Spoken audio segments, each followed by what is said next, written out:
चलिए थोड़ा सा पीछे चलते हैं साल 1945 में। 6 अगस्त का दिन था, जापान का हिरोशिमा शहर।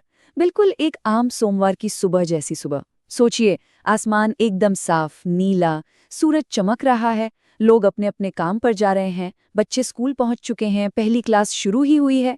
और फिर सुबह ठीक 8:15 पर आसमान में एक अमेरिकी हवाई जहाज दिखाई देता है और उससे कुछ नीचे गिरता है।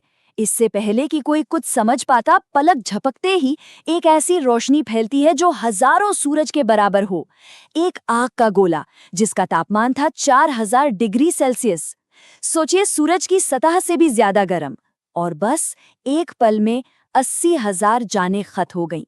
इस तबाही को रचने वालों में से एक थे जे रॉबर्ट ओपनहाइमर। और जानते हैं इस घटना के बाद उन्हें क्या याद आया? भगवद गीता का एक श्लोक, अब मैं काल बन गया हूं, लोकों का नाश करने वाला।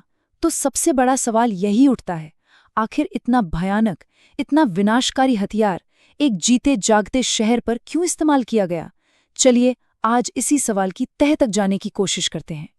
तो सबसे पहले आइए ये समझते हैं कि उस दिन, उस वक्त जमीन पर मौजूद लोगों ने क्या महसूस किया। क्योंकि पहले परमाणु बम का जो असर हुआ वो हमारी कल्पना से कहीं ज्यादा भयानक था। जो लोग उस भयानक दिन में बच गए, उनकी कहानियां रोंगटे खड़े कर देती हैं। सब कुछ एक क्रम में हुआ।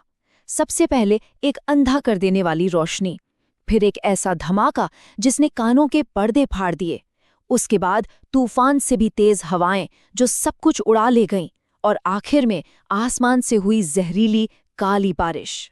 विनाश का पैमाना, मतलब इसका अंदाजा भी नहीं लगाया जा सकता। एक झटके में हिरोशिमा की 70% इमारतें बस गायब हो गईं, जैसे थी ही नहीं। और इससे भी ज्यादा डरावना आंकड़ा ये है कि शहर के 90% डॉक्टर और नर्स मारे गए। मतलब साफ था, जो हजारों लोग बुरी तरह से घायल थे, तड़प रहे थे, उनकी मदद के लिए कोई नहीं था। लेकिन ये सब हुआ क्यों?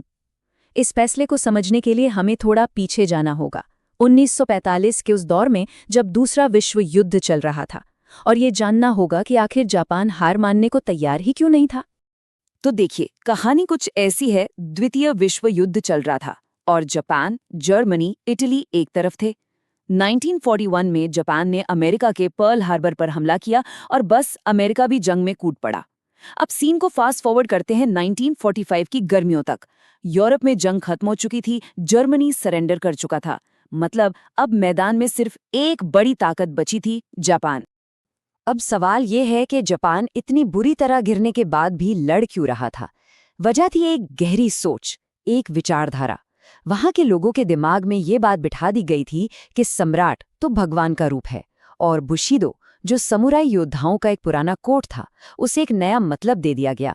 नया मतलब ये था कि सम्राट के लिए मरना ही सबसे बड़ा सम्मान है और दुश्मन के आगे सरेंडर करना सबसे बड़ी बेइज्जती।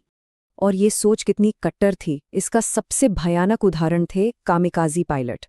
ये वो पायलट थे जिन्हें सिर्फ एक ही मिशन दिया जाता था, अपने प्लेन को सीधा दुश्मन के जहाज़ों से टकरा दो। मतलब ये एक तरह के सुसाइड बॉम्बर थे। और सिर्फ यही नहीं, छोटे छोटे बच्चों तक को ट्रेनिंग दी जा रही थी कि वो बम लेकर टैंकों के नीचे लेट जाएं। अब जरा इस नंबर पर गौर कीजिए, 12,000। ये क्या है? ये सिर्फ एक लड़ाई में मारे गए अमेरिकी सैनिकों की संख्या थी, ओकिनावा की लड़ाई। ये लड़ाई एक तरह से एक डरावना ट्रेलर थी। इसने दिखा दिया था कि अगर जापान की जमीन पर घुसकर लड़ना पड़ा तो जानें कितनी जाएंगी, इसका कोई हिसाब नहीं होगा। तो अब अमेरिका के नए राष्ट्रपति हैरी ट्रूमन एक बहुत बड़ी दुविधा में फंसे थे। उनके सामने जापान को हराने के 2 रास्ते थे, और सच कहें तो दोनों ही रास्ते बहुत भयानक थे। तो फैसला क्या था? देखिए, एक तरफ था ऑपरेशन डाउनफॉल।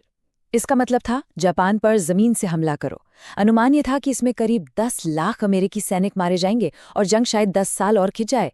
और दूसरी तरफ एक बिल्कुल नया अनदेखा हथियार, एटम बॉम्ब। उम्मीद थी कि ये जापान को फौरन सरेंडर करने पर मजबूर कर देगा, लेकिन इसके लॉन्ग टर्म इफेक्ट्स क्या होंगे ये कोई नहीं जानता था। वैसे बम गिराने से ठीक पहले एक आखिरी चेतावनी दी गई थी, 26 जुलाई 1945 को। इसे पॉट्सडैम डिक्लेरेशन कहते हैं। इसमें साफ साफ कहा गया कि जापान बिना किसी शर्त के सरेंडर कर दे, वरना उसे बहुत तेज और पूरी तरह से विनाश का सामना करना पड़ेगा। लेकिन जापान के लीडर्स ने इसे सीधे सीधे खारिज कर दिया। तो ये तो हुई एक तरफ की कहानी।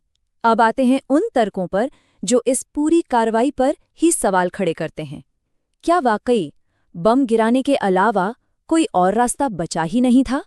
सबसे बड़ा और पहला सवाल तो यही उठता है, आखिर आम लोगों से भरे शहरों को ही क्यों चुना गया? सच तो ये है कि मरने वालों में 95% आम नागरिक थे, सैनिक नहीं। बम को किसी मिलिट्री बेस पर भी तो गिराया जा सकता था, है ना? अब इस पर अमेरिकी सेना का जवाब क्या था? उनका तर्क ये था कि जापानी सेना की सोच इतनी कट्टर हो चुकी थी कि किसी खाली जगह पर बम गिराकर डराने का कोई फायदा नहीं होता। वो सरेंडर नहीं करते। उन्हें लगता था कि सिर्फ एक जीते जागते शहर पर हुए भयानक हमले का सदमा ही उन्हें हार मानने पर मजबूर कर पाएगा। यहाँ पर टाइमिंग पर ध्यान देना बहुत जरूरी है।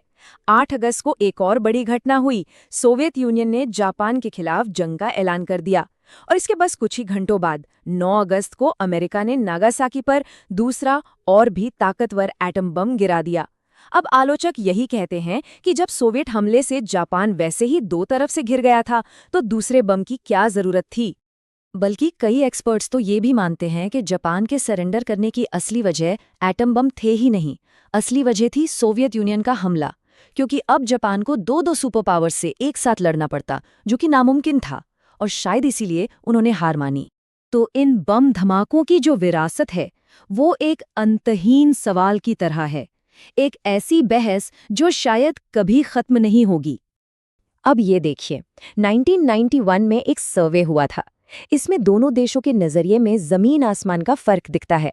करीब 63% अमेरिकियों ने कहा कि बम गिराना सही था, वहीं सिर्फ 29% जापानियों ने इसे सही माना।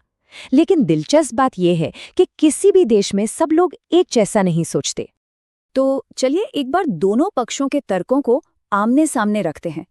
एक तरफ ये कहा जाता है कि बम ने लाखों अमेरिकी जानें बचाईं और जंग को जल्दी खत्म कर दिया। दूसरी तरफ तर्क ये है कि इसकी कीमत 2 लाख मासूम जानें थीं। नागासाकी पर बम गिराना गैर जरूरी था और इंसानी नजरिए से ये पूरी तरह गलत था। आखिर में एक सवाल के साथ इसे छोड़ते हैं। एक मनोवैज्ञानिक ने इस पूरी बहस को एक व्यक्तिगत सवाल में समेट दिया। सवाल ये है कि अगर हजारों लोगों की जान बचाने के लिए किसी एक इंसान की जान लेना जरूरी हो जाए, तो क्या ये सही है? ये एक ऐसा सवाल है जो हमें उस भारी नैतिक बोझ का एहसास कराता है जो इतने बड़े फैसलों के साथ आता है और हमें सोचने पर मजबूर करता है।